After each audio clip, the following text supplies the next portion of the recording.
It is surprising the president decided to do this now. He's been very, very reluctant to fire anybody. What tipped the scales?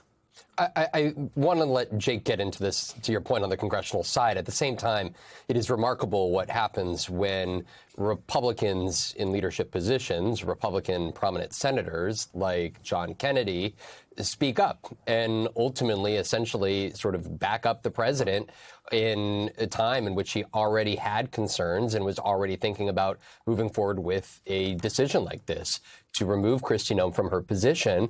And that's exactly what happened just 24 hours after this hearing. I think that this is a remarkable moment, number one, because it took more than a year for the president of the United States to remove anybody from this cabinet. And if you go back to during the transition, I talked to Howard Lutnick at the time. He was the co-chair, along with Susie Wiles, of the Trump transition before Inauguration Day. And he said the difference this time around was that Donald Trump was going to be picking people that he had the full faith and confidence of in terms of their loyalty to him. And I don't think that there was ever a moment here in which Kristi Noem's loyalty to Donald Trump was questioned. But the fact that she, under oath, with the cameras running for the entire nation to hear, suggested that Donald Trump had signed off on $220 million worth of television ads with her face plastered on it to go across the airwaves across the country. And there's a question there about whether the president actually was knowledgeable of that sign-off or what Kristi Noem claimed under oath that he approved. But ultimately, when you effectively, all but throw the president of the United States under, I think that turns into a deep question about one's loyalty to protecting your boss and the president of the United States. And ultimately, while she is being removed from this DHS position, she's going to stay connected to this administration. But he's bringing in Markwayne Mullin, somebody who is with quite a sense of ferociousness, has defended the policies coming out of DHS, much like Kristi Noem, but somebody who is always very eager and keen to ensure that the president of the United States is presented in the best light. Yeah, $220 million DHS campaign. That's not even starting to talk about the DHS jet that she got, that private jet with the bed and the kitchens and the bidet and the showers that she claimed was going to be used for deportation. It's a Gulfstream.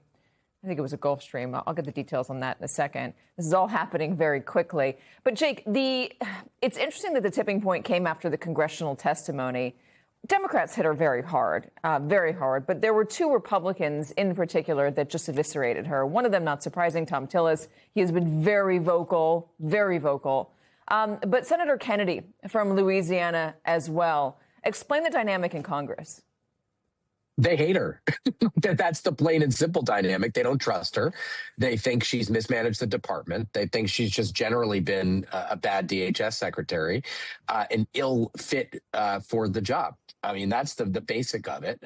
And we started hearing, and we reported this morning, that Trump had been calling around the Hill over the last couple of days, asking about firing Kristi Noem and asking about what the implications would be, what the Hill thinks he should do. And then now we're less than 24 hours after we published that at 5 a.m.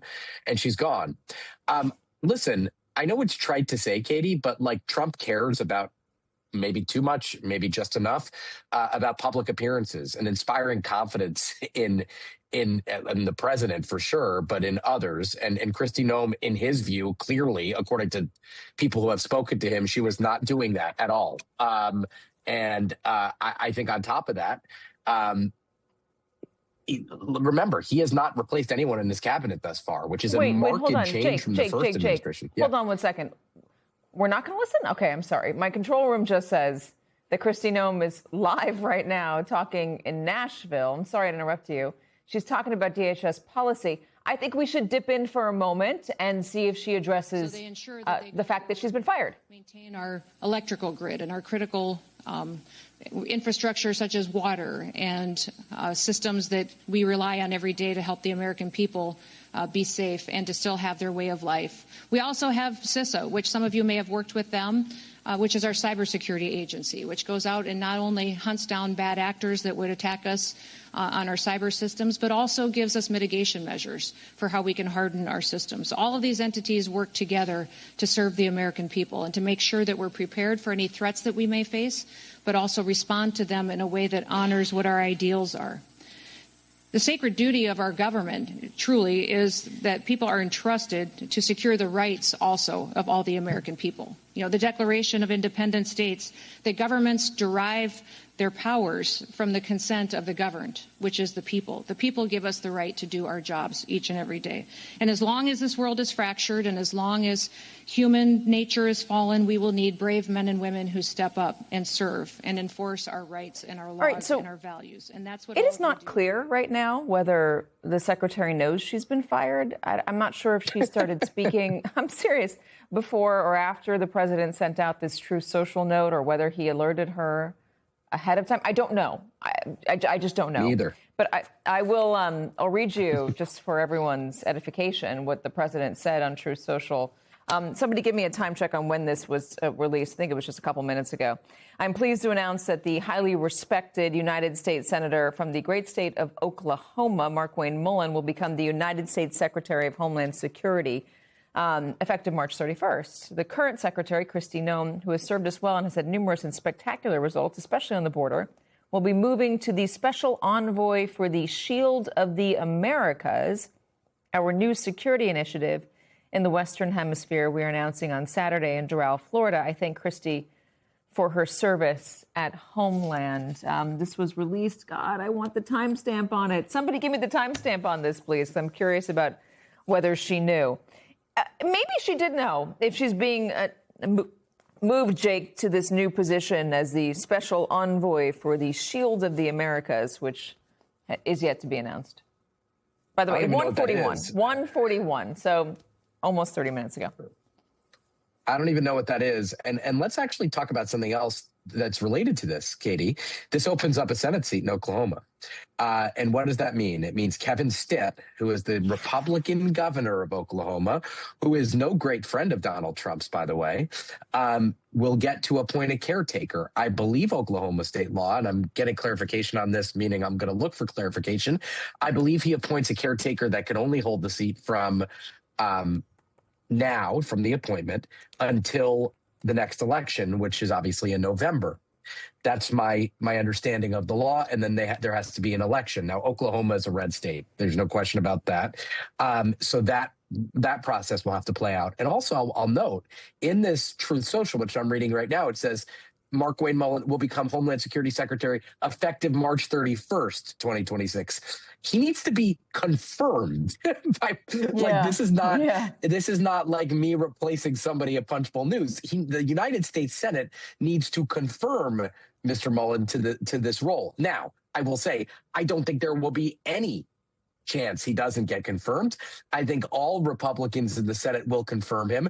And I suspect that Trump knows that. And that's why he is appointing Mullin. One of the reasons, or maybe a contributory factor, that he is putting him in this slot. So there's a lot to think about here.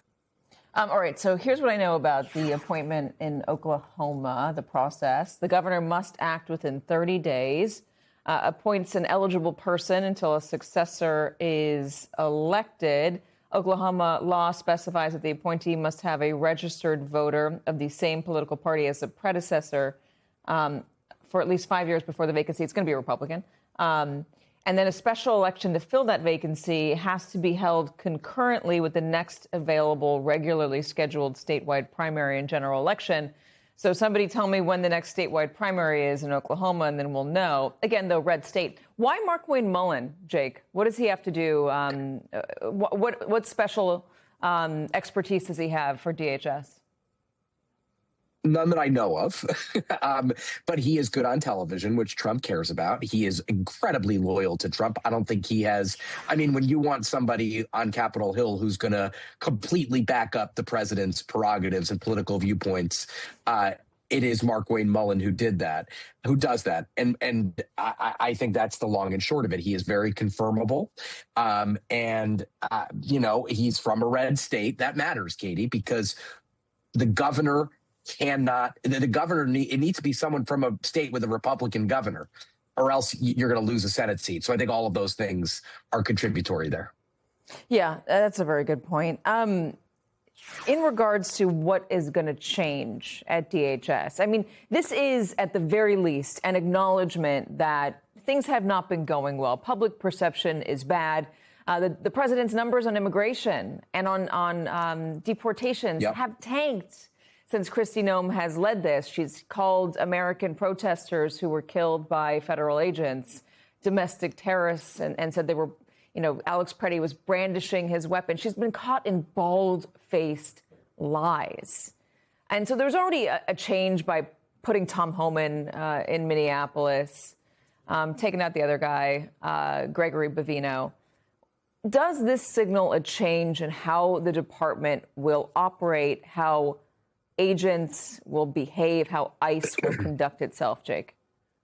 Probably not, right? I don't think so. I think a lot of this comes from the top, and I think Homan is incredibly powerful in DHS, as evidenced by the last couple of weeks. So I don't think so. I think that if you're looking at Mullen, at Markwayne Mullen, he is somebody who's going to execute what Trump wants him to execute.